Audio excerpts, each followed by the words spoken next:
हृदय में तेरा, सबके हृदय में राम है और राम के हृदय में भरत।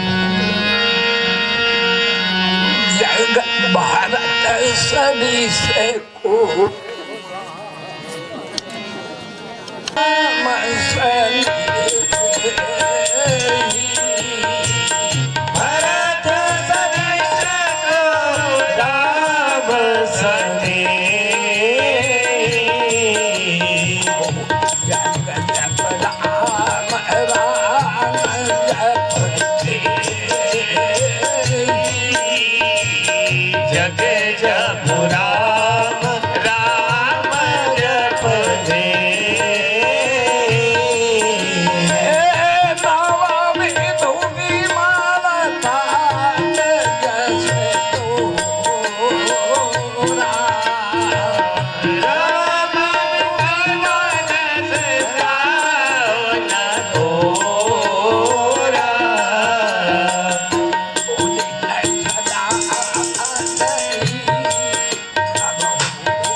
राम जाना तो दुनिया राम कहीं पानी देते हो, राम भरत भरत करते और तो बड़ाई में क्या करो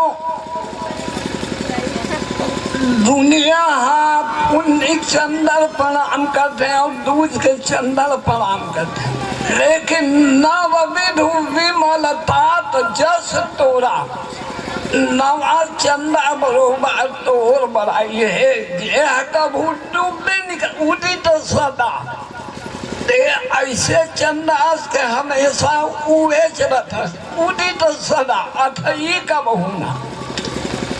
और जरा विचार करो, अभी आप भरत के कथा सुने तो रामायण के आधार में भरत के हल्का चर्चा करे हो।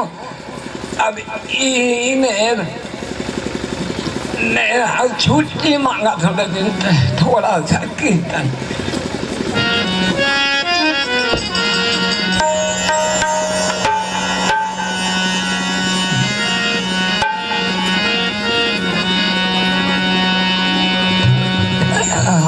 वहाँ दाहर हम दोनों होते इसमें हम लोग दाहर होते। अब छत्तीसगढ़ में बसे राग हर भले अलग अलग हो जाए लेकिन भाव है तो एक ही जना। नंदलाला गोपाला तोरे मुरली में जादू भरे, नंदलाला गोपाला तोरे मुरली में जादू भरे।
पान करा दे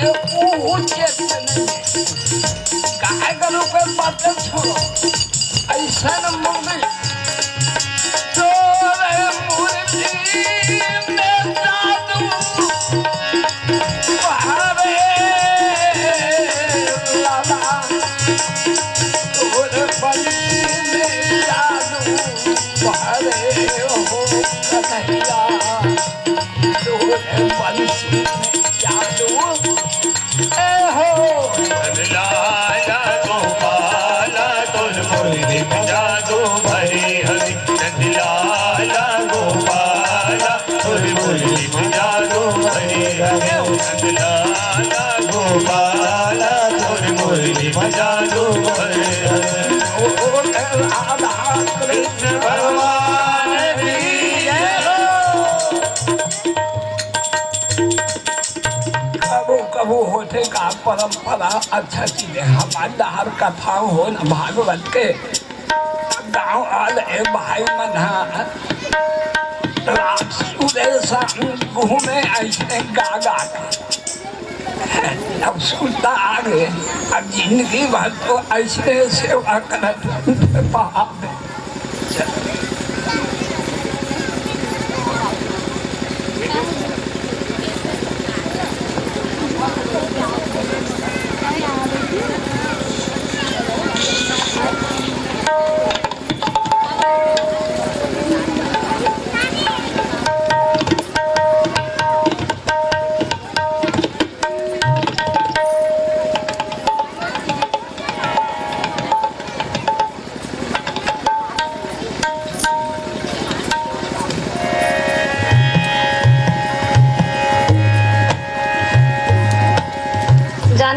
जाने भौजी कांदा है कांदा से और पोथी है पोथी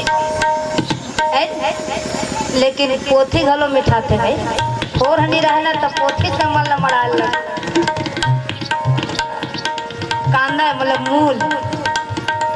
मूल में ये और उन्हीं के भावों को आगे बढ़ाने का हमारा एक छोटा सा प्रयास पूरा अब मोर बस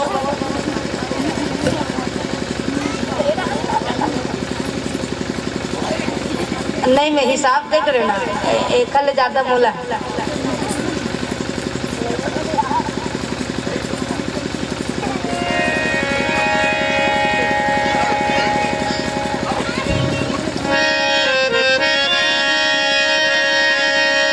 बोले राधे रानी सरकार बोले बाके बिहारी भगवान जय जय श्री राधे जय जय श्री राधे। चलिए कथाक्रम में हम प्रवेश करते हैं जहाँ राजा रघुगण और जड़ भरत के भाव को आप लोगों ने श्रवण किया। भौगोलिक स्थिति ज्योतिष कर्म प्रकृति के कर्म को बताते हुए नरकों का वर्णन हुआ है भागवत में। नरकों का वर्णन आप श्रवण करेंगे ना तो जीना छोड़ देंगे, इतनी नफरत हो जाएगी जीवन से जब आप नरकों का वर्णन पूरा नरक का वर्णन है भागवत में कि कौन कैसा कर्म करता है उसके लिए कौन कौन सा नरक है। भयभीत कर दे रही भागवत कथा भय से दूर करती है ना, निर्भय बनाती है। नरक का वर्णन इसलिए हुआ कि आदमी अपने कर्म के प्रति सचेत रहे, सावधान रहे। शास्त्र ही तो हमें सचेत करता है। 3 लोग मुख्य तौर पे जगाने का प्रयास करता है समाज को। एक तो पत्रकार, उसकी लेखनी जहाँ चल गई समाज को जगाता है, सत्ता निरंकुश हो जाएगी, सत्ता निरंकुश हो जाएगी। इसलिए बार बार सरकार की तरफ आगाह किया जाता है, लोगों को आगाह किया जाता है, अपनी लेखनी के माध्यम से समाज को जागृत करने का प्रयास करता है। दूसरा है कलाकार, कलाकार भी अपनी कलाकारी से कलाकार भी अपनी कलाकारी से समाज को एक संदेश देता है। राधे राधे, एक नंबर के राधे राधे। आज तो मऊहा झरे मऊहा झरे।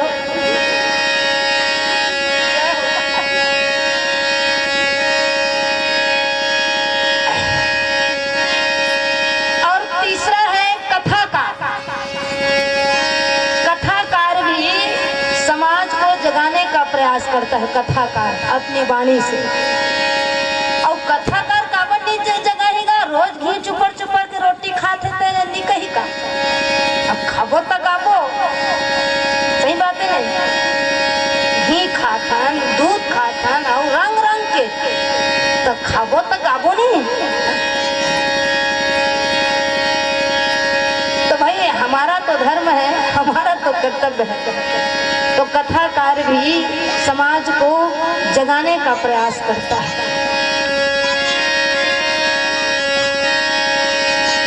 तो भागवत में जो नरकों का वर्णन हुआ,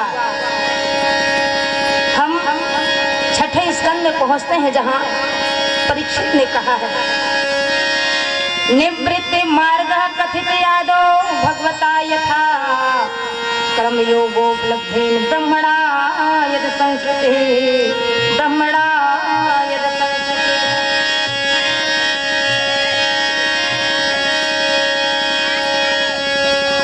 राजा परीक्षित ने कहा कि जिस प्रकार आपने प्रवृत्त मार्ग को बताया, निवृत्त मार्ग को बताया, निवृत्त मतलब सांसारिक भाव को त्याग करके भगवान के चरणों में आसक्त।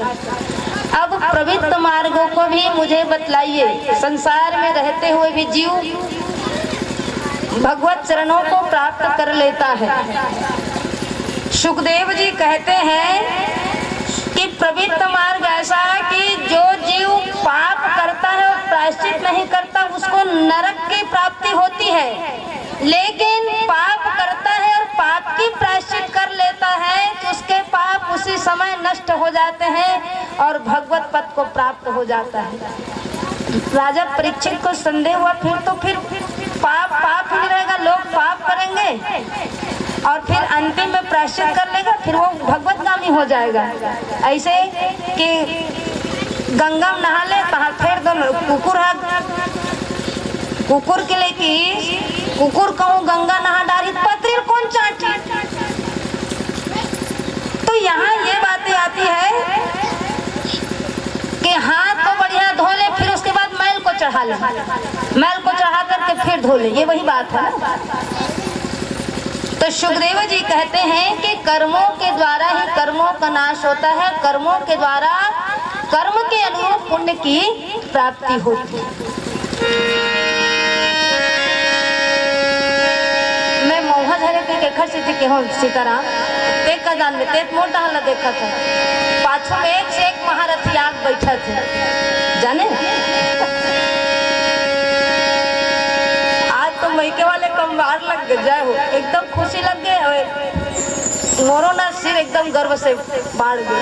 कतेक दूर दूर से आए सब भक्त मन रसिक मन, यही लग कथेगा संत मिलन को जाइए तज माया अभिमान, आगे आगे पगधरे होती पड़ोसी नहीं हेच के बात नहीं। एक जब भागवत पढ़त रहे, बिल्कुल पर्दा पीछू में वो घर रहा है, वो घर वाले एक पाँव पर बनी है तीर में, कते का भागा वो आदमी दुआरी में, जन आदमी तरसते मोर दुआरी में भागवत कथा हो के लोग बात सोचते वो दुआरी में भागवत कथा 9 दिन ले हुई, फिर 9 बेले पाँव पर नहीं है। टीवी चालू रहा है, मतलब हमारे माइक में सुनाए और टीवी का आवाज है, तब पड़ोसी घलो नहीं जाने, लेकिन जे मतलब सुनैया है जे मन जानते खर मरमला, तो न दूरी मायने रखे, न पैसा मायने रखे, न साधन मायने रखे। कितने कितने दूर से आए, वो छुरिया से आई है गुड़िया, देखो छुरिया कितना दूर है, छुरिया से आई है। हमारे दीदी लोग लक्ष्मणपुर से आए, भागवत सुन रहे तब होला है जी पर ही मना पचपेड़ी दीदी पहुंच गए। हमारी भाभी तो और उससे दूर बेमेतरा ले कमती दूरी ले, और जे मन नहीं जाने तो मन नहीं जाने। गालिब, इसलिए मैंने कहा कि गालिब तुम्हें अदाएं इबादत नहीं आता, असर आप झुकता है झुकाया नहीं जाता। पिताजी का आगमन हुआ, उनके साथ साथ में हमारे बड़े भाई का आगमन हुआ, कहना पड़ेगा जय जय श्री राम। कांदा पहुंचा थे काला बता। आइए आइए इधर विराजमान मनोज भैया पहुंच गए। महासमुंद हिंद धलो पहुंचे हैं।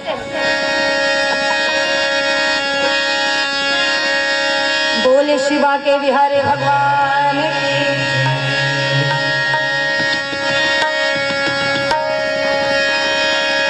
यदि कोई पाप करता है और सचेत नहीं करता। कोई यदि सचेत करने वाला हो तो वास्तव में वो भगवतगामी होता है। कान्य कुब्जे द्विजः कश्चित् दासीपते अजामिलः नाम्ना नष्ट सदाचारो दास्या संसर्गो दूषितः, दास्या संसर्गो दूषितः। इसी क्रम में कथा आती है अजामिल की। अजामिल कान्यकुब्ज प्रदेश में एक अजामिल नाम का ब्राह्मण जो दासी के संसर्ग में आकर के अपने धर्म को भूल जाता है, अपने संस्कार को भूल जाता है।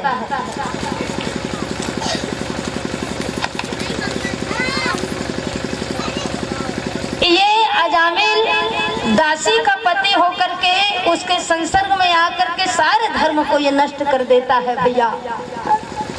तो संसर्ग कैसा अभी आप लोगों ने सुना है क्या? तात स्वर्ग अपवर्ग सुख धरी तुला एकयम, तुलनता ही सकल मिली जो सुख लव सत्संग, सियावर रामचंद्र की जय। एक लव सत्संग, लव ये इंग्लिश वाला लव नहीं, ये तो परिमाण है। ज्योतिष गणना में एक परिमाण है। लव का मतलब होता है पलकों का गिरना और पलकों का उठना। तो गिरने और उठने में जितना समय लगता है उसी अवधि को लव कहा गया। और उतने में ही यदि जीव को सत्संग मिल जाता है तो उसकी गति सुधर जाती है। कितना महत्व है सत्संग का। लेकिन वही कुसंगति का असर, कुसंगति माटी तेल की, माटी तेल एक हौला पानी में कहूँ गुलाब जल डाल में नीमम है, लेकिन एक बूंद माटी तेल लटार दे तो एक लीक नहीं रहा पानी। माटी तेल कहूँ हाथ में लग गए, साबुन में भी धोबे तो गंध नहीं जाए। एक कुसंगति का असर, इसलिए सदैव सावधान। कुसंगति का असर कितना होता है भैया।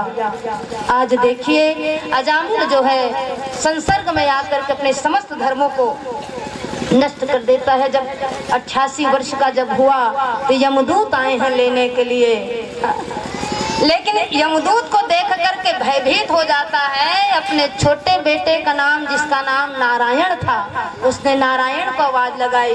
पुत्र तो नहीं आया, साक्षात भगवान के दूत पहुंच गए। बोल शिवा के बिहारी भगवान की जय।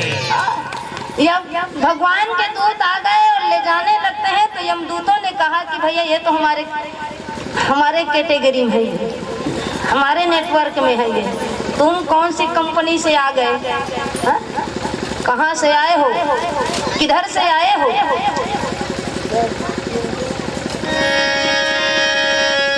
जय हो। और यहाँ देखा गया, कहा कि यमराज की आज्ञा से हम इसे लेने आए हैं। आप कौन हो? तो कहा कि हम भगवान के दूत हैं, हम भगवान के दूत हैं। तो कहा कि हम धर्मराज के दूत हैं, उनकी आज्ञा से हम यहाँ आए हैं। तो धर्म की परिभाषा बताओ। कहा धर्म क्या है? कहा कि शास्त्र सम्मत जो काम है वो धर्म है, और शास्त्र के विरोध। जय हो। बिल्कुल मौहज्जर हो गया सीताराम समधी।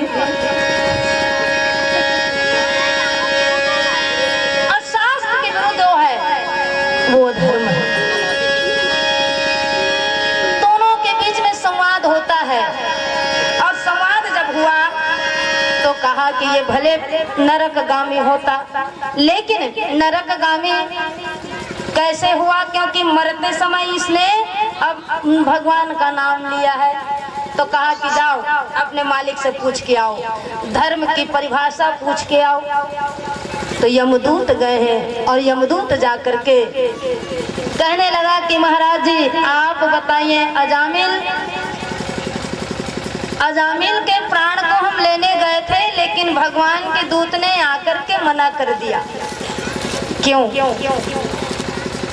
वो लोग कहते हैं कि इसने मरते समय भगवान का नाम लिया, लेकिन वास्तव में उसने भगवान का नाम लिया, वो तो अपने पुत्र का नाम लिया। यमराज जो है भगवान नाम की महिमा को बतलाते हैं। देखो भगवान नाम की महिमा कितनी श्रेष्ठ है, कितनी श्रेष्ठ है भगवान नाम की महिमा। जाकर अमृत मुख आवा, अधमौ मुकुट होई श्रुति गावा, अधमौ मुकुट होई श्रुति गावा। तो मरते समय भगवान का नाम ले ले उसकी गति बन जाती है, लेकिन हमारी आदत क्या है? भगवान के नाम हम मुँह मावे नहीं करे, आदत तो पारे लगी। जन्म जन्म मुनि जतन करा है, अंतराम मुखावत न। भगवान नाम की महिमा को यमराज ने बताया। क्या हुआ? अजामिल ने पाप किया, जीवन भर ठगी किया, चोरी किया, निंदित कर्म किया, लेकिन मरते समय वो भगवान नाम का उच्चारण करने से ही वो वैकुंठगामी हुआ, क्योंकि नाम की महिमा कैसी है। तुलसी अपने राम को रीज भजो याखी, खेत परे पर जानी उल्टे सीधे।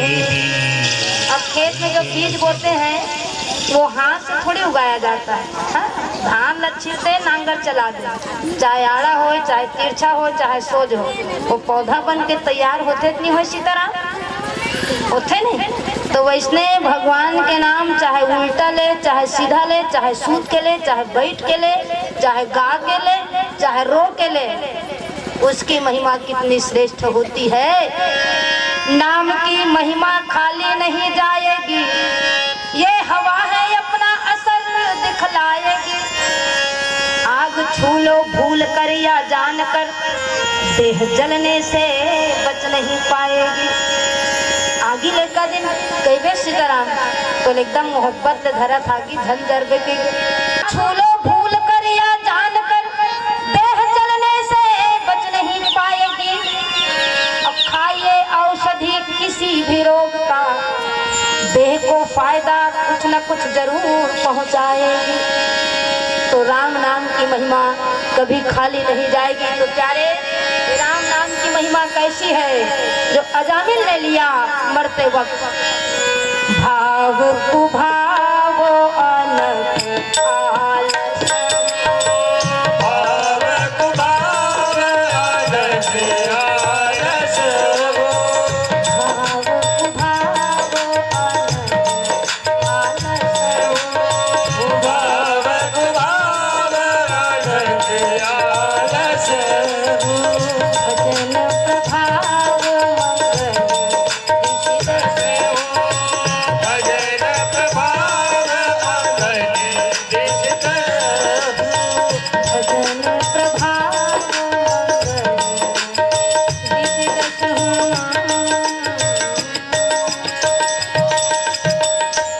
भगवान का नाम चाहे जैसा भी हो। तो रही बात पुत्र का नाम आए, कहा चाहे पुत्र का नाम हो चाहे किसी का नाम, नाम तो भगवान का ही है। एक से दिक्कत है अपन लोग लेकर नाम ला अंते तंते झर रखो, इंटू चिंटू पिंटू, ये कोई नाम है? सोनू, ये कोई नाम नहीं है, ये कोई नाम नहीं है। नाम ऐसे रखो सार्थक जिसको लगे कि हम नाम, इसी बहाने एक है घेरी बेरी में सीताराम के नाम लेते हो। हमारे परीक्षित का नाम सीताराम, सुनीता के नाम कबू कबू आते, लेकिन घेरी बेरी सीताराम के नाम आते। कतेक बढ़िया नाम। पुनः फिर आपके नाम की प्रशंसा, सीताराम एक नंबर नाम। तो नाम में अजामिल तर गया। तो वास्तव में अजामिल जन्म से उसका कर्म बिगड़ा हुआ नहीं था, वो तो वेद पाठी था, धर्मात्मा थे, वेद का ज्ञान रखते थे, लेकिन संगति उसकी गलत हो गई। संगत बिगाड़ती है और संगत सुधारती है। जो कई भगवान से इतना प्रेम करती थी, मंथरा की संगति में आ गई और राम जी को 14 वर्ष का वनवास हुआ। तो सावधान, हमारे समाज को खास कर कहूँ उन मंथराओं से सावधान जो गुंजाइश देखती हैं घर में आग लगाने का, घर में चिंगारी फेंकने का। सावधान, ऐसी मंथराओं से मत घुसने दो, मत वार्तालाप करो ऐसी मंथराओं से। रामायण में एक मंथरा जो आग लगा दी अयोध्या को, हाँ? अब तो मंथराओं की संख्या इतनी बढ़ गई, वो उसका काम है घर बिगाड़ना, गृहस्थी को बिगाड़ना। तो सावधान, ऐसी मंथराओं से कभी इनकी बातों में ना आना, क्योंकि मंथरा केवल बिगाड़ती ही है। दो पात्र हैं बिगाड़ने वाली, एक शूर्पणखा और एक मंथरा, तो सावधान। तो इस प्रकार भगवान नाम की महिमा को बतला करके वहाँ स्पष्ट कहा गया यमराज के द्वारा, जो धर्मराज है, धर्म को परिभाषित करते हैं कि जो जीव अंतकाल में भगवान नाम का आश्रय लेता है, भले ही पाप के, लेकिन समस्त पाप उस भगवान नाम से वो पाप धुल जाता है और भगवान के पद को पा लेता है। क्योंकि इसकी जो संतानें थी, बहुत सारी संतानें, संतों को दया आई, क्योंकि अब इसको शास्त्र की बातें समझ में नहीं आ रही, क्योंकि भटका हुआ है, इतना दलदल में है। शास्त्र की बातें यदि बताएंगे तो सुनेगा भी नहीं अजामिल, कुसंगति में फंस गया है। तो कम से कम उसी की भाषा में यदि समझ जाए, भगवान की कृपा हो, संतों को दया आई। जो दासी गर्भ से थी, इतना ही कहा अजामिल को, अजामिल ये तुम्हारी जो संतान आएगी उसका नाम तुम नारायण रखना। कहा नारायण, हो सकता है यही नाम तुम्हारा उद्धार कर दे। और वास्तव में छोटा पुत्र था, नाम रखा अजामिल ने, और छोटा है करके इतना लाड दुलार, इतना प्रेम था अजामिल को, सोते बैठते खाते पीते बस नारायण नारायण नारायण, इधर आओ, नारायण ऐसा करो, नारायण वैसा करो, बिल्कुल मुंह में बसा हुआ था। इसलिए जब वो भयभीत हुआ तो सर्वप्रथम नारायण का ही नाम लिया। तो कितना श्रेष्ठ है ये भगवान नाम। बोल श्री लक्ष्मी नारायण भगवान की जय। ये अजामिल की कथा को आप लोगों ने श्रवण किया। अब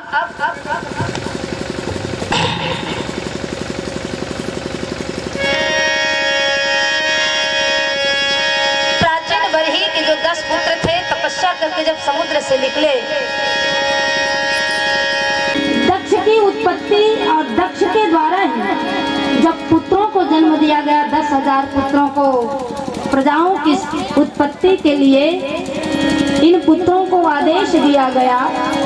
तो इन्हीं ये पुत्र जब पिता की आज्ञा से जा रहे थे तो नारद जी मिल गए। नारद जी जब मिले ना तो कहा कि कहाँ जा रहे हो? तो पिता की आज्ञा में संतान वृद्धि करना है, संतान की उत्पत्ति करना है। नारद जी ठहर गए, कहा कि ठहरो, किसी भी श्रेष्ठ काम को हाथ में लेने के पहले उसके बारे में समझ तो लो, मेरे इन प्रश्नों का जवाब दो। तो कौन सा ऐसा देश है जहाँ केवल एक पुरुष रहता है? कौन सी ऐसी गुफा है जहाँ जीव एक बार निकलता है तो फिर दोबारा वहाँ नहीं पहुँचता? कौन सी ऐसी नदी है जो सदैव उल्टी बहती है? और कौन सा ऐसा चक्र है जो सदैव सर के ऊपर मंडराता है? ये पुत्र उस ज्ञान को ग्रहण कर लिए, वैराग्य आ गया। कहा हमको इस फटफट में नहीं पड़ना। पुनः जब पुत्रों की उत्पत्ति की नारद जी ने पुनः बरगला दिया, फिर वो बैरागी हो गए, सन्यासी हो गए। दक्ष को क्रोध आया, कहा कि नारद, मैं जिस कार्य की पूर्ति के लिए इन पुत्रों को जो कार्य सौंपता हूँ, तुम उनको भ्रमित कर देते हो, तो जाओ मैं शाप देता हूँ। कहा कि तुम्हारी एक जगह गति नहीं रहेगी। नारद जी सह लिए उसको।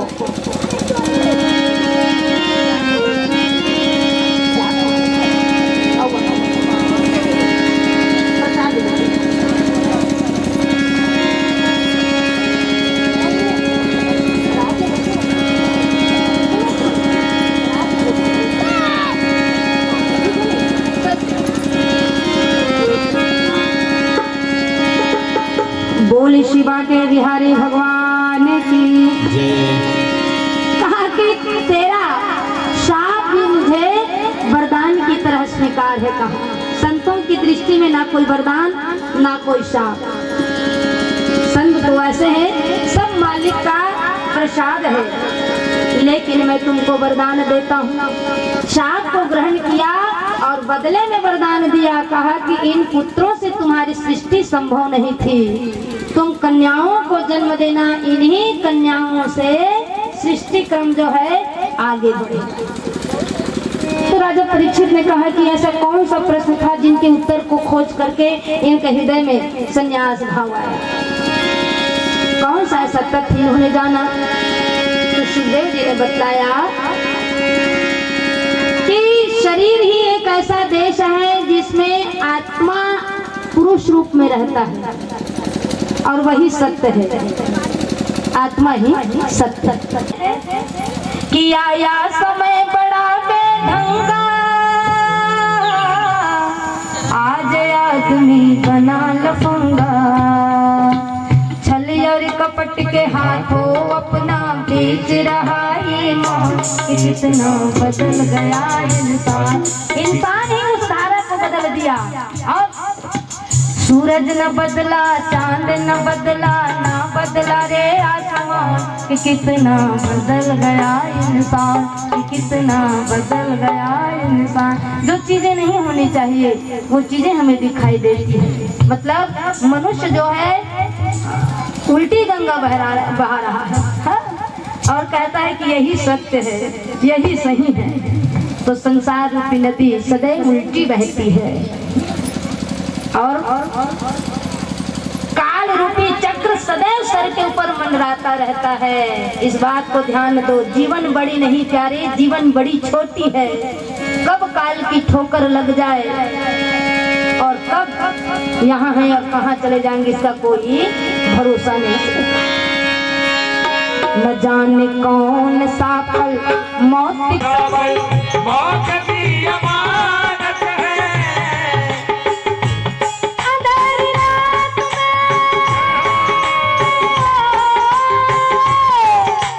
जय हो। अंधेरी रात में दिल से ये जला के दियो। न मुँह छुपा के जियो और न सर झुका के जियो, न मुँह छुपा के जियो और न सर झुका के जियो। प्रकार की आए तो जियो न मुँह छुपा के जियो और न सर झुका के जियो, न मुँह छुपा के जियो और न सर झुका के जियो।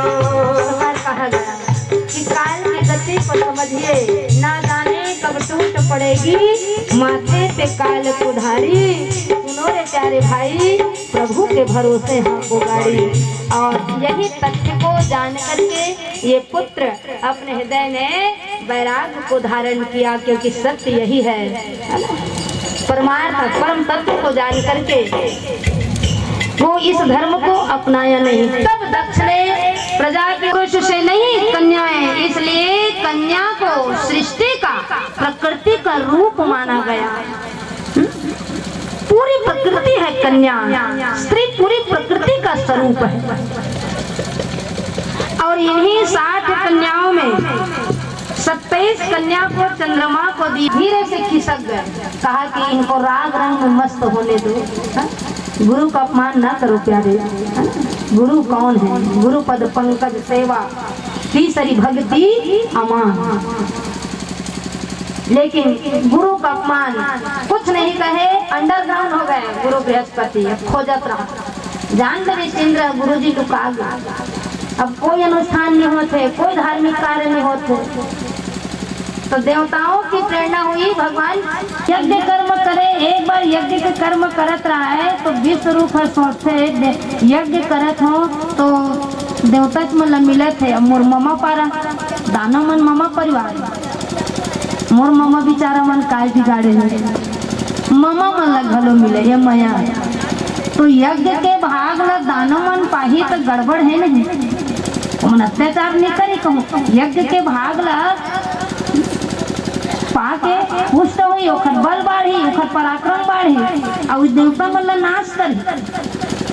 लेकिन विश्वरूप मोह में फंस करके अपने दानवों को एक मुख से यज्ञ का भाग दे रहे हैं, एक मुंह से देवताओं को इंद्र ने देखा, कहा कि अरे पुरोहित धर्म को करते हुए विश्वरूप जो है देव दानवों को यज्ञ भाग दिया।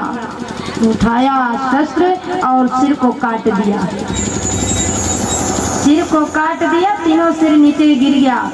एक सिर कबूतर बना, एक सिर तीतर बना और एक सिर गौरैया पक्षी बन करके उड़ गया। देखा जी बामन चिड़ई कथे हुए जाने कोई ने बामन चिड़ई में बहुत दिन श्राप इंद्र को लगा है। ब्राह्मण थे वो, त्वष्टा को पता चला, क्रोध से भर गए, प्रतिशोध की ज्वाला धधक उठी। कहा कि इंद्र ने पुरोहित बना करके मेरे पुत्र को ले गया और उसकी जघन्य हत्या कर दी। और वही प्रतिशोध के स्वरूप यज्ञ निर्माण हुआ। अग्नि प्रज्वलित करते हैं और उसी यज्ञ की अग्नि से एक दिव्य रूप पुत्र का निर्माण, पुत्र की उत्पत्ति होती है जिसका नाम वृत्तासुर पड़ा। वृत्तासुर, ये वृत्तासुर जी स्वर्ग पर जब चढ़ाई किया तो सारे देवता डर गए, किसी की हिम्मत नहीं हुई उसको उसके सामने आने की। डर कर सहम करके भगवान के श्री चरणों में आए हैं।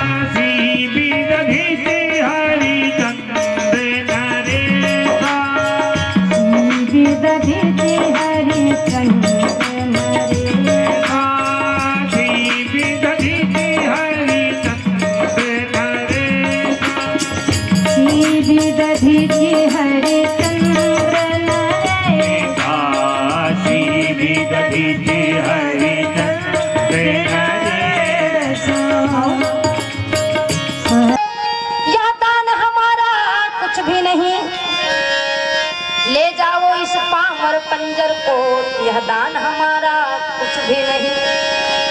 कहा कि मैं धन्य हुआ आज, धन्य मैं धन्य। तो ये शरीर यदि किसी के काम आ जाए तो कोई बात नहीं, हंसते हंसते इस शरीर का मैं दान दे देता हूँ। योग अग्नि से अपने शरीर को जलाया है और जला करके जो अस्थि हुई उस अस्थि को इंद्र ने लिया और इंद्र ने लेकर के उस अस्थि को लेकर के विश्वकर्मा के द्वारा वज्र का निर्माण कराया गया। और वही जब वज्र का निर्माण कराया गया इंद्र के द्वारा, वो दधीची बोले भक्त भगवान की, इतना हंसते हंसते उसने अपने देह का दान दिया। लेकिन हम देह रखते हुए भी किसी का कल्याण नहीं करते। गतरे नहीं चले कैसे कर डाल बे हाथ गोड़ चेत का बात है। जब हाथ गोड़ नहीं चले सत्संग में जाग बैठ जाते हैं वैसे कहते। आंखें झिमिर झिमिर होते थे भगवान देख लेते हैं वैसे कहते। हाथ नहीं चले तब का कहते कहीं सेवा कर लेते। और बने दिन में ना नहीं आए समझ, बने दिन में भोग करते शरीर और बिगड़े दिन में योग करना चाहते जब शरीर साथ नहीं दे। तो सोचो इस संसार में जितने भी जीव जंतु है ना सबका अपना महत्व है। हाथी के दांत से खिलौने बने भांति भांति, हाथी के दांत से खिलौने बने भांति भांति। तस्करी होते, तस्कर होते, स्मगलिंग, हाथी दांत की स्मगलिंग होते। कते कीमती है मनखे जीवन उसका कीमती। मौत यहाँ पर सस्ती है, चैन यहाँ पर महंगा है। मनुष्य का जीवन सस्ता हो गया लेकिन जानवर का शरीर महंगा हो गया। हाथी के दांत से खिलौने बने भांति भांति, सिंहन के खाल को अवधूतन वन में बिछायो है। सिंह को मारा जा रहा है, प्रजाति उनकी संकट में। बाघ शेर इनको संरक्षित किया जा रहा है सरकार के द्वारा। क्यों? सिंहन के खाल को अवधूतन वन में बिछायो है। अब गेंडन के खाल को सिपाही लोग बांधत है। मिर्गा के छाल को साधु वन में बिछायो है। देखो कितना सबका महत्व है। बकरी के खाल से योद्धा पानी भर के लाए हैं। वह देखत हो कछु भैया वो बाजे में काम आवत है। जय हो। वह देखत हो कछु भैया वो बाजे में काम आवत है। और इस पंक्ति को जिसने लिखा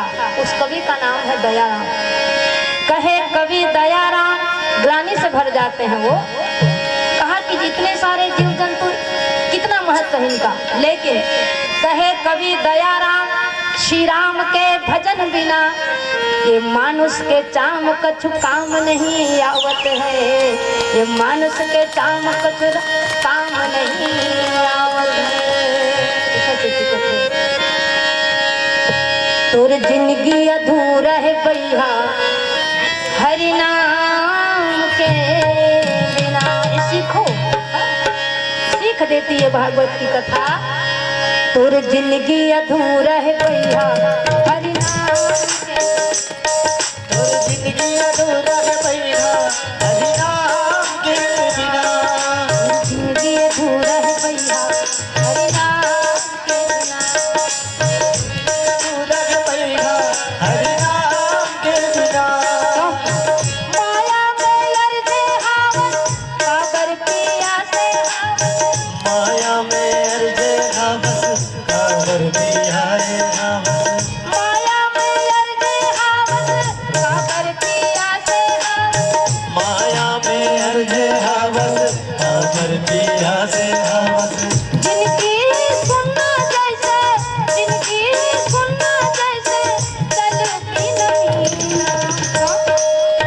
जिंदगी अधूरा है भैया हरि नाम, जिंदगी अधूरा है भैया हरि नाम के बिना।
माया के निनमा से काबर सोए रे, नहीं तो पाछू पछतावे।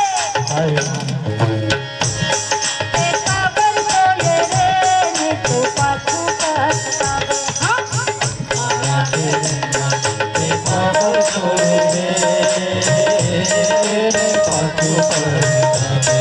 माया से काबर सोए पाछू पछतावे। माया में अर्जे हावन काबर पिया से हावन।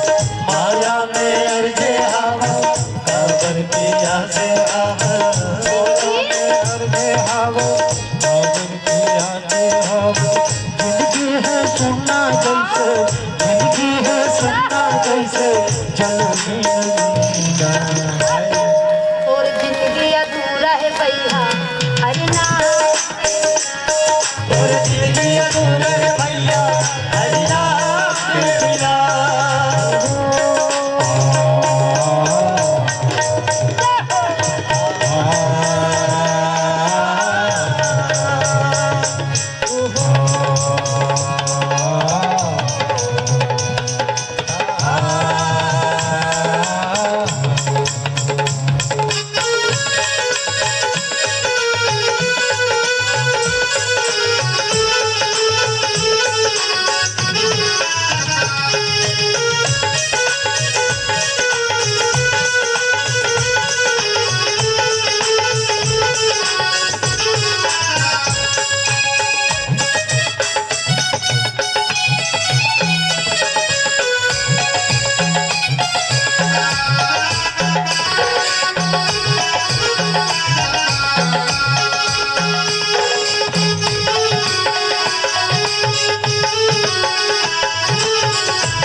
रजनी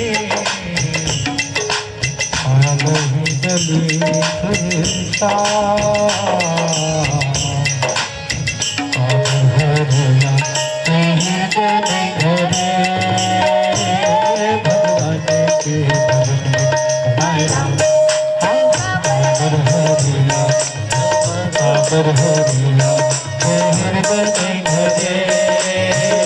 घरे भगवान के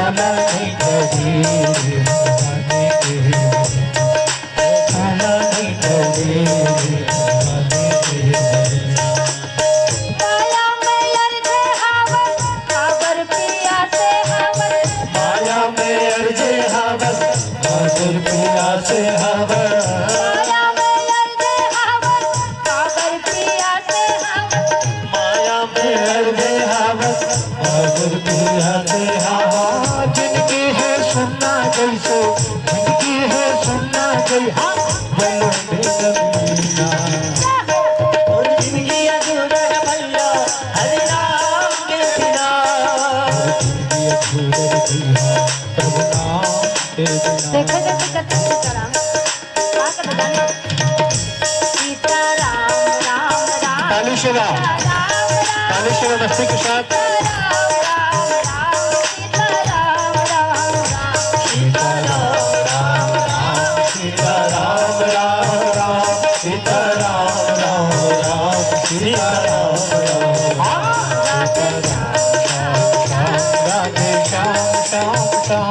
राधे श्याम श्याम श्याम राधे श्याम श्याम राधे श्याम श्याम राम राम राधे श्याम श्याम जय हो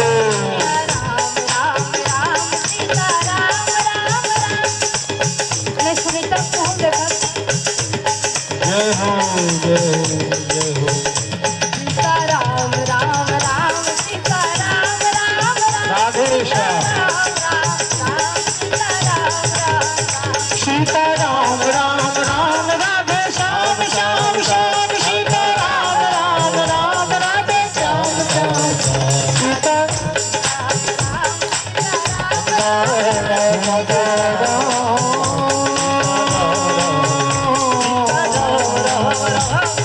श्याम श्याम राधे श्याम सीता राम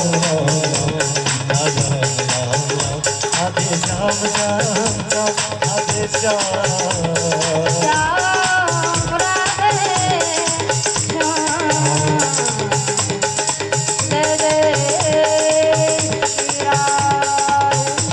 बोले शिवा के बिहारी भगवान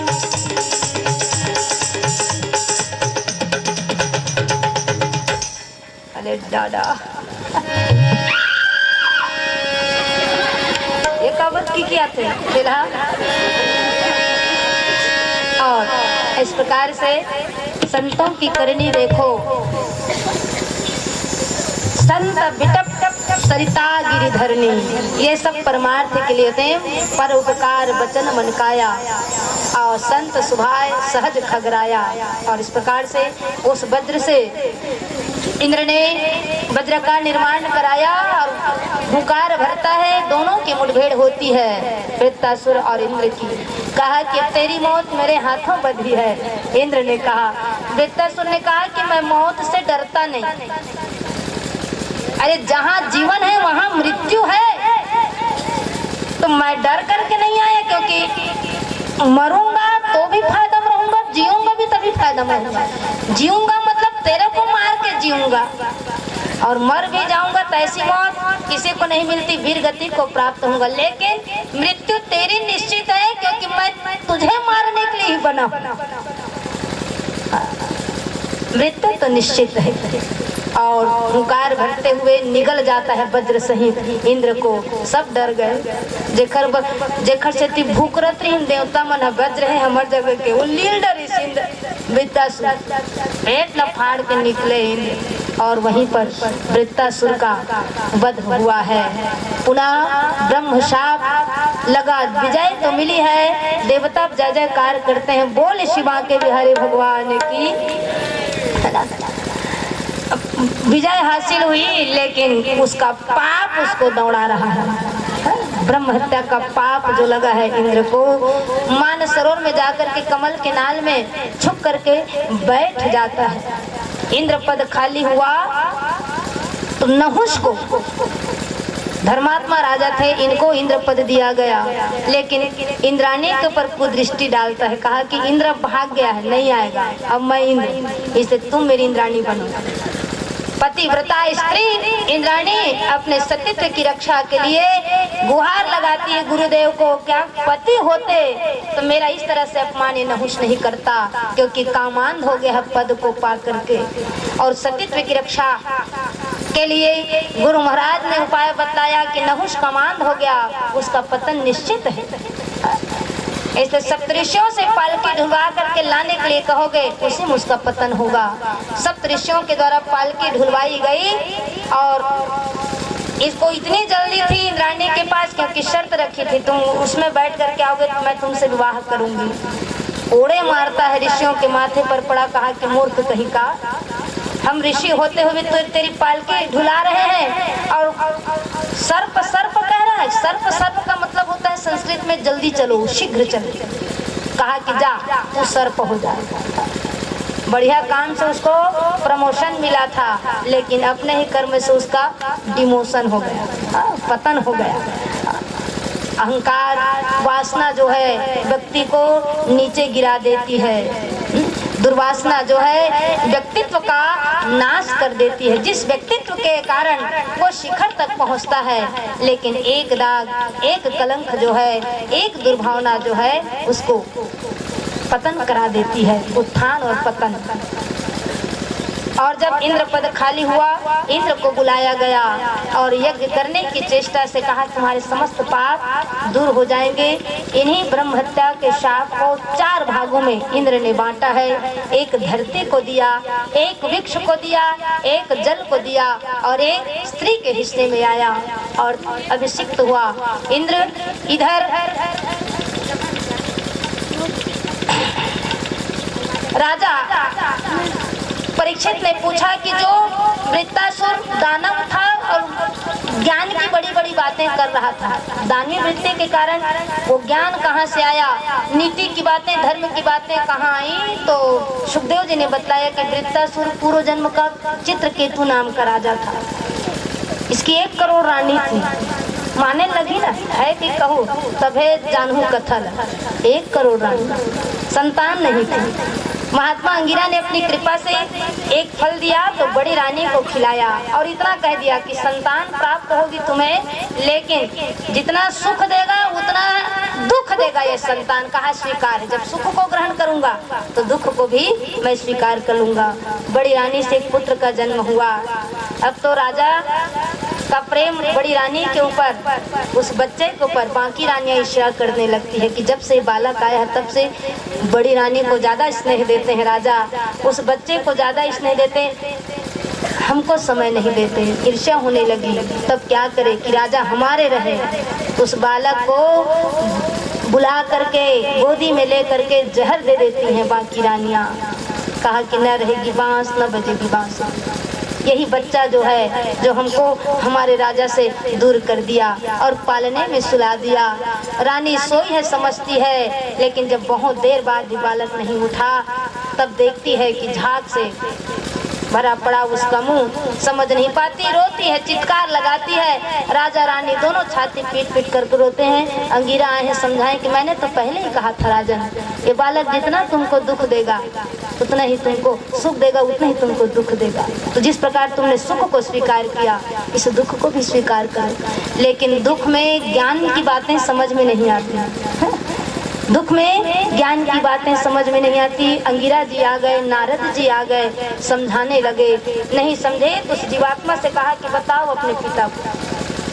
तो उस बालक के जीवात्मा ने कहा कि कौन किसका पिता और कौन किसका पुत्र। जिसको वो पुत्र कह रहा है राजा, वो शरीर यहाँ पड़ा है, रखने दे उसको, रख ले घर में।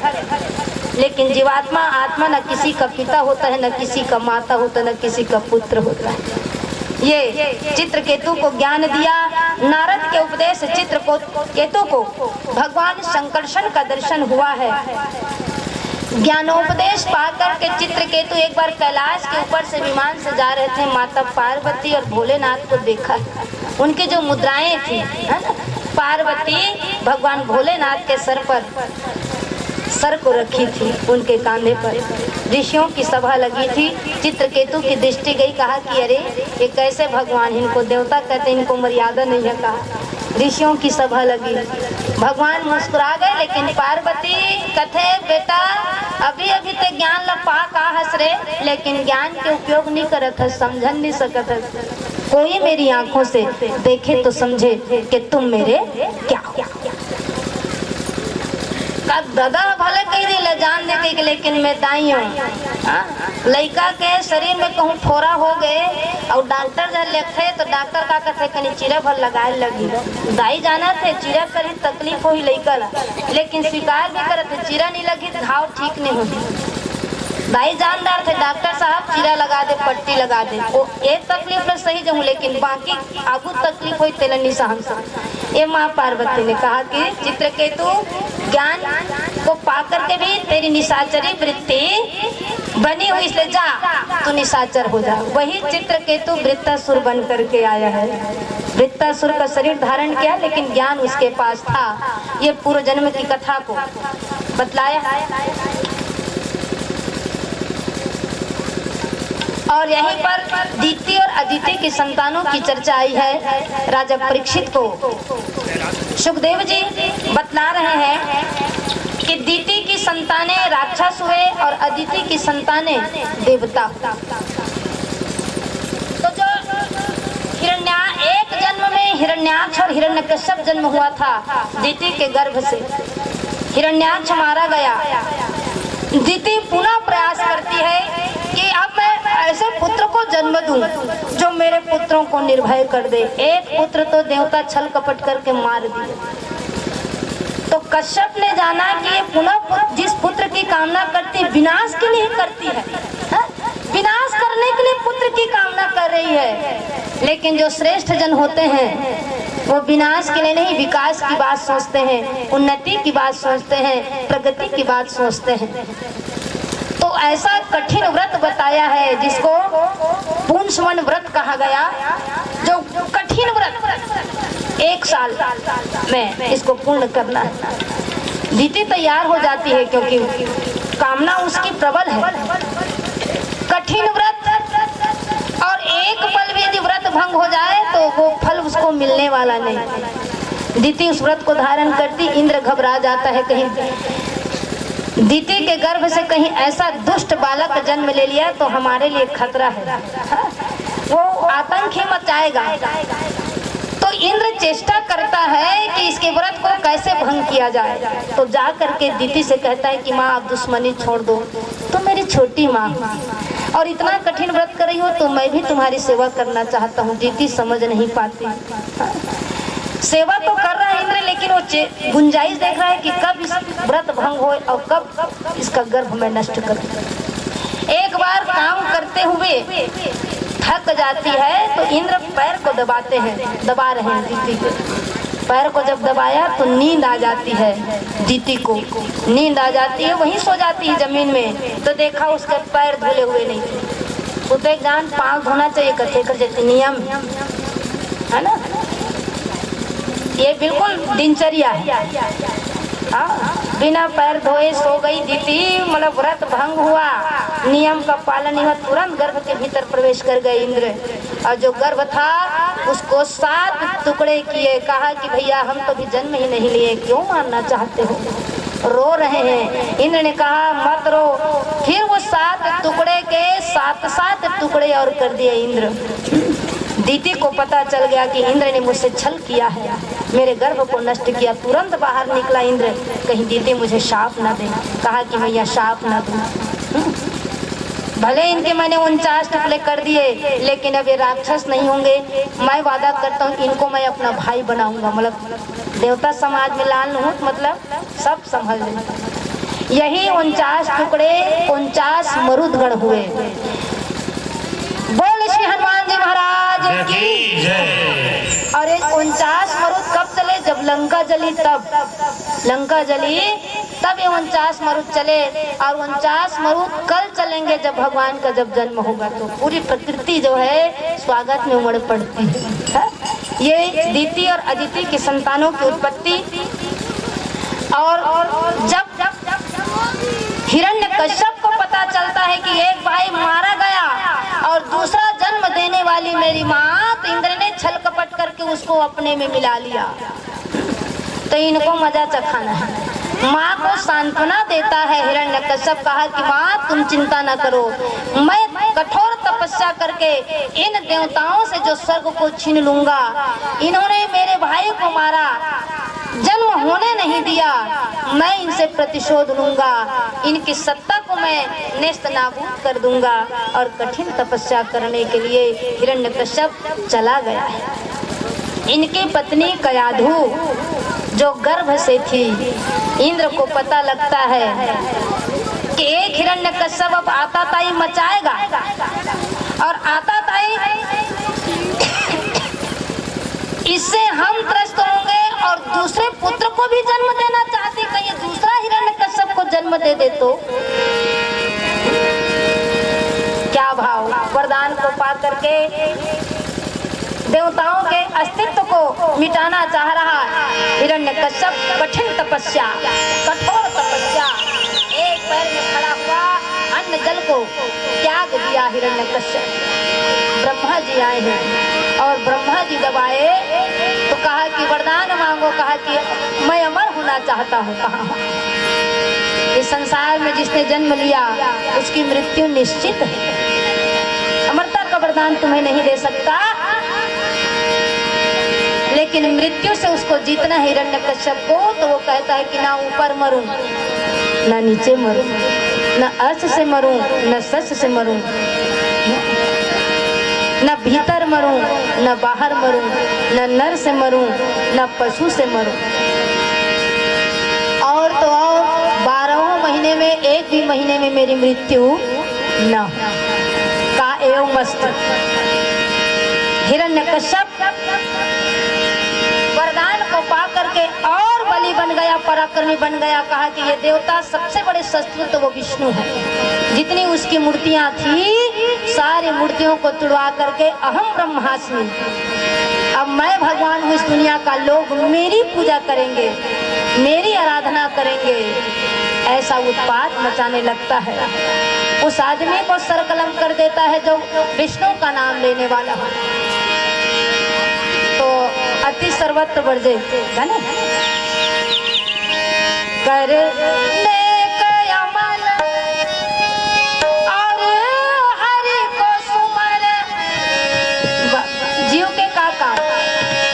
उत्पात न कर, उत्पात न कर, उत्पात न कर, उत्पात न करने के अमल और हरि को सुमर, करने के अमल और हरि को सुमर।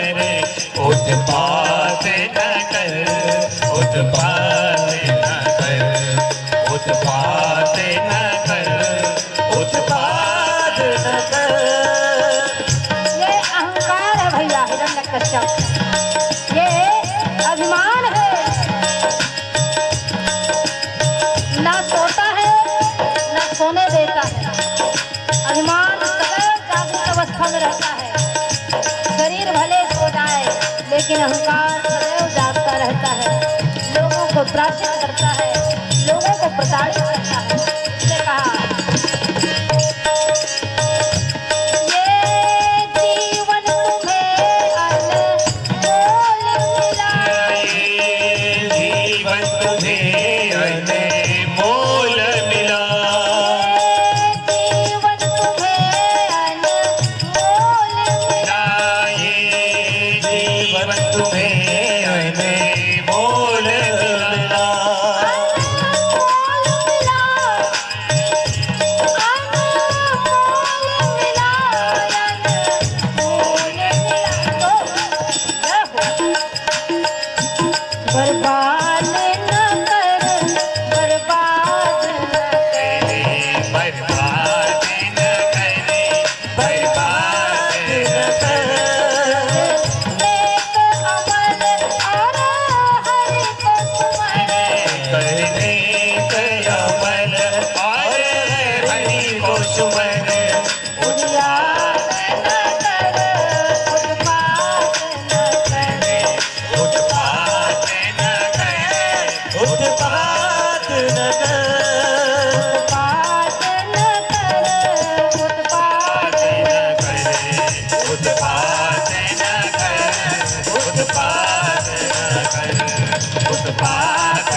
प्रवृत्तियां जो है कुछ चीज़ों को पा जाती है, प्लस पॉइंट उनके जीवन में कुछ आ जाता है तो लोगों को नुकसान पहुंचाने में कोई कसर नहीं छोड़ता।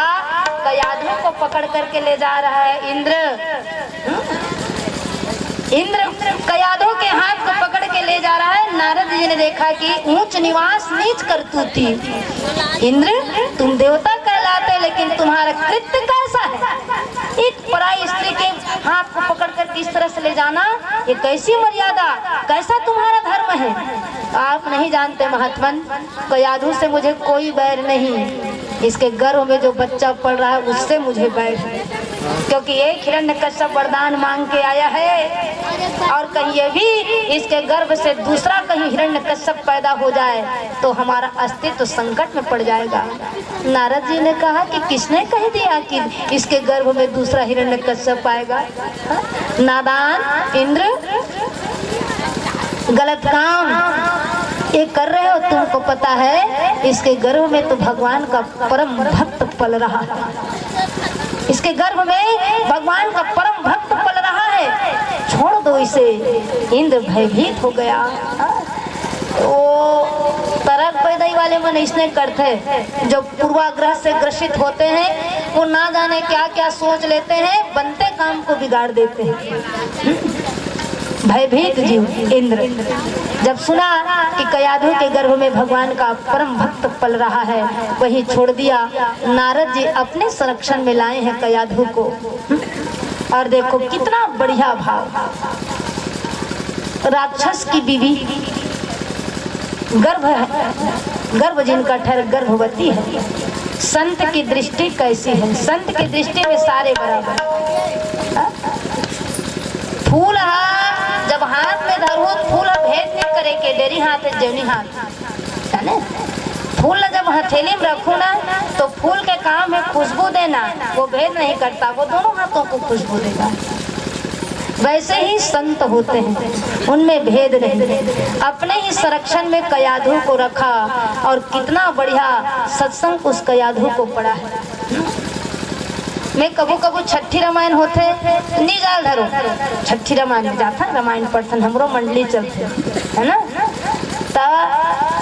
छठी रामायण में नहीं जाल धरो, काबर सबके मुंह में छठी बैठे लेनी दीदी, काला रामायण ले सुनी। फिर हाँ कबू कबू जाता हूँ, काबर बहुत अच्छा संस्कृति है, छठी नहीं हुई तो आदमी रामायण पढ़ना भुला जाए। कम से कम यही बहाना रामायण हाथ खुला थे। अरे मन के नहीं सुनत कम से कम वो लड़का कान में जात राम के नाम है। अरे जब गर्भ में प्रहलाद सीख गए तब बाहर में आग नहीं सीखे, संस्कार नहीं पड़े।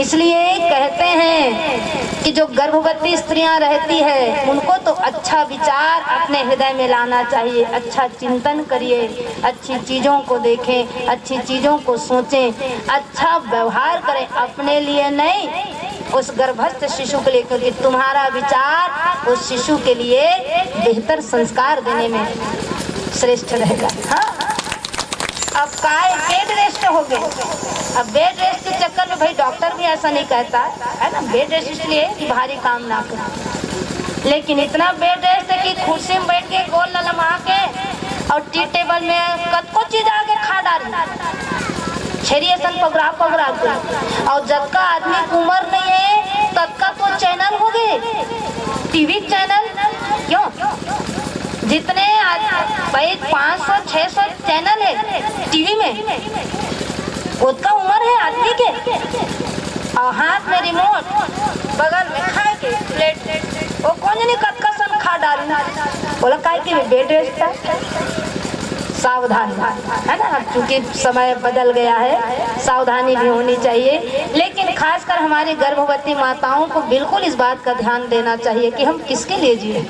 एक नया जीव जो गर्भ में है उसके लिए हम उस काम को करें, एक श्रेष्ठ संतान को हम जन्म दें। मैंने उस दिन बताया था कि सुमित्रा कहती है कि पुत्रवती वही है जिसकी संतानें परमार्थ की ओर जाए, जिसकी संतानें श्रेष्ठ संस्कारवान बने, वही पुत्रवती कहलाने का सौभाग्य रखती हैं। तो तो जो सत्संग का भाव, जो ज्ञान चर्चा, जो धर्म चर्चा, जो भगवत चर्चा नारद जी कहते हैं तो कयाधु सुनती है, कयाधु सुनती है तो पेट में पल रहा, गर्भ में पल रहा वो शिशु भी उन बातों को सुन रहा है। एक सुंदर पुत्र को जन्म देती है कयाधु। इतना दिव्य बालक है। नारद जी ने देखा उस बालक को, हृदय आह्लाद से भर गया। कहा कि कयाधु इस बालक का नाम ऐसा रखो क्योंकि जो भी इस बालक को देखेगा उसका हृदय आह्लाद से भर जाएगा, आनंद से भर जाएगा, इसलिए इसका नाम प्रहलाद रखना। प्रत्येक हृदय को आह्लाद कर दे ऐसे बालक का नाम। बोले भक्त भगवान की। कयाधु को विदा किए। कयाधु उस बालक को लेकर के हिरण्यकश्यप के पास आई। वरदान को पा करके आया है। सारे मंदिरों को तुड़वा करके अपना मंदिर बनाया, अपनी मूर्ति रख दी।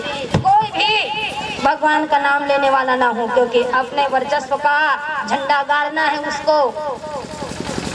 सपने में भी कोई भगवान का नाम नहीं लेता था उसके राज्य में। हाँ, स्वर्ग पर चढ़ाई कर दी, देवता गुफाओं कंदराओं में छुप रहे हैं। हिरण्यकश्यप के अत्याचार से गर्वित हो जाता है हिरण्यकश्यप। कहा कि ये नेक बेटा तुमने दिया कयाधु, आने वाले समय में राक्षस समाज का, दानव कुल का ये शिरोमणि होगा। दानव कुल का पूरी जिम्मेदारी इसके कांधों पर रहेगी। हाँ? ऐसे पुत्र को तुमने जन्म दिया।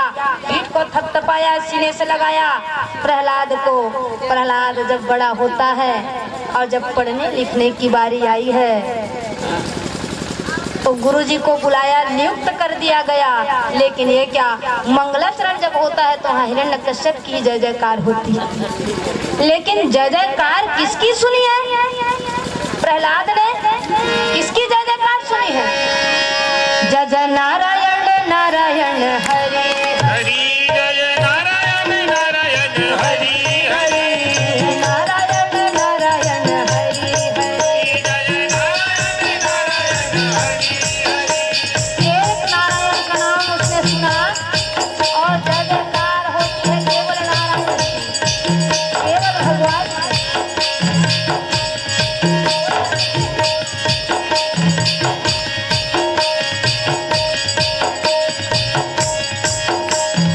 अलख निरंजन भव भय भंजन जन्म निरंजन दाता। अलख निरंजन भव भय भंजन जन्म निरंजन दाता।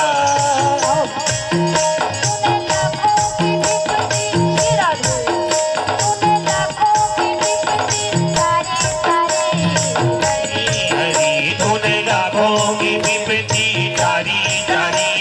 हरि हरि, जय नारायण नारायण हरि हरि।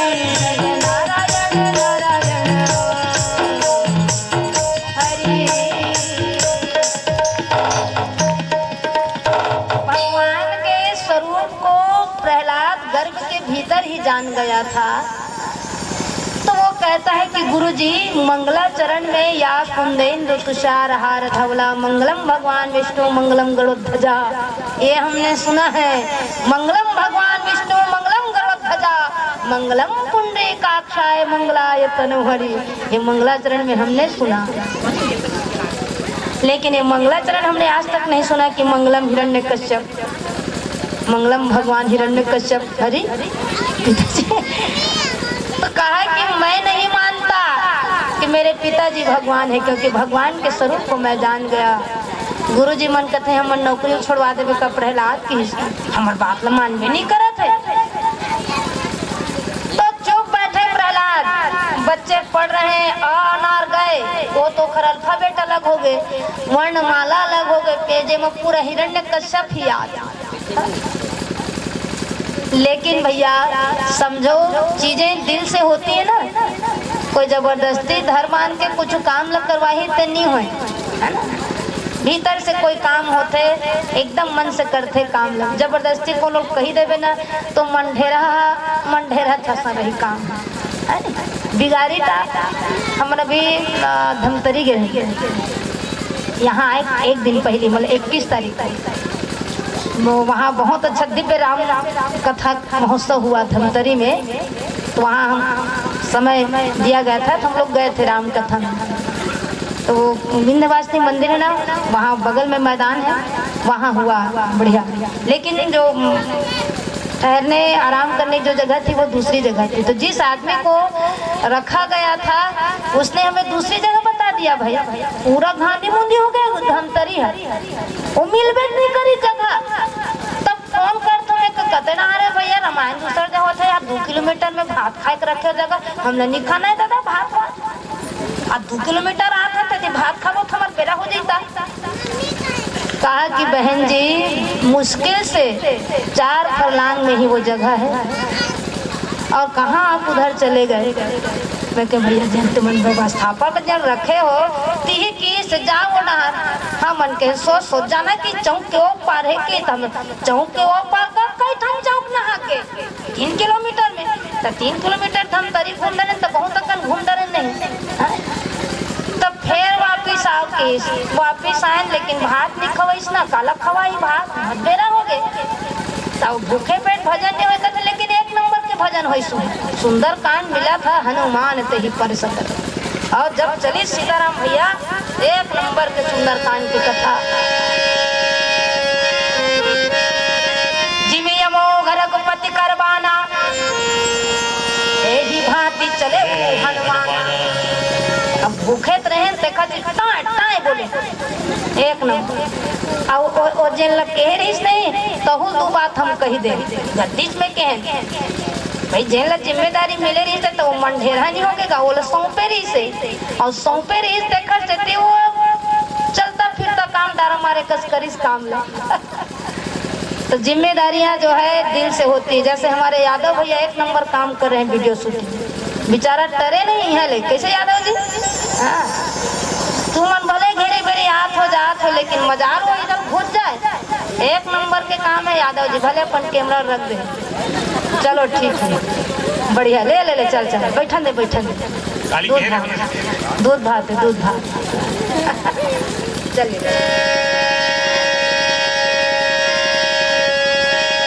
तो जब टीचर लोग जब पढ़ा देते हैं तो जब लंच का समय होता है ना, तो प्रहलाद ने कहा कि भैया मैं जो सुना हूँ, जो मुझे बताया गया है, जो मेरी माँ ने मुझे ज्ञान दिया, मैं उसको साझा करता हूँ। पता है ये जो हमारे पिताजी अपने आप को भगवान मानते हैं, वास्तव में वो भगवान नहीं है। भगवान को तो मैंने देखा, भगवान को तो मैंने जाना।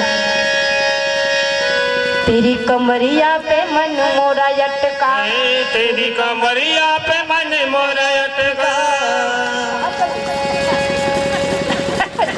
का जाना चल।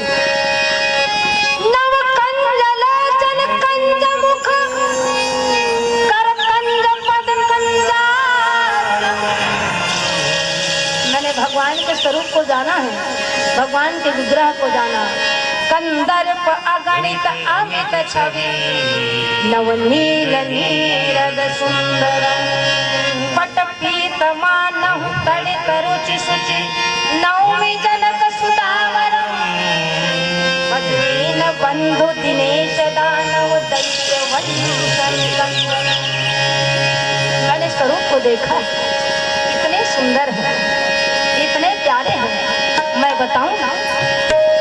बताऊं पिताजी है वो मेरे, सम्मान करता हूँ उनका, लेकिन जिस स्वरूप को मैंने देखा, जिस स्वरूप को मैंने अनुभव किया, तेरी कमरिया पे मन मोरा अटका, तेरी कमरिया पे मन मोरा अटका, कमरिया पे मन मोरा अटका, तेरी कमरिया पे मन मोरा अटका। प्यारा लगे तेरा पीला पटका, प्यारा लगे तेरा पीला पटका।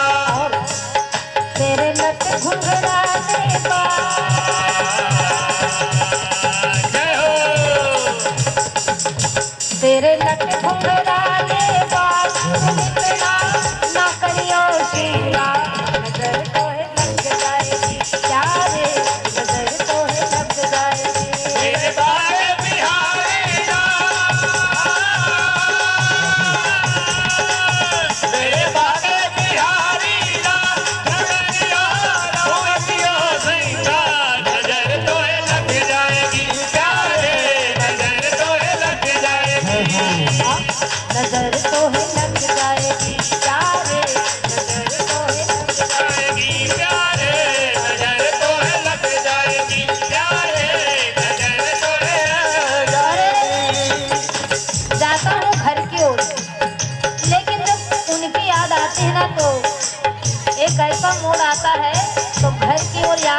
जाता, घर की ओर मेरे पैर नहीं जाते, जाते हैं उसी गली में जिस गली में तेरा घर न हो बालमा। उस गली से हमें तो गुजरना नहीं, वही गली हमें अच्छी लगती है जिस गली में भगवान विराजमान है।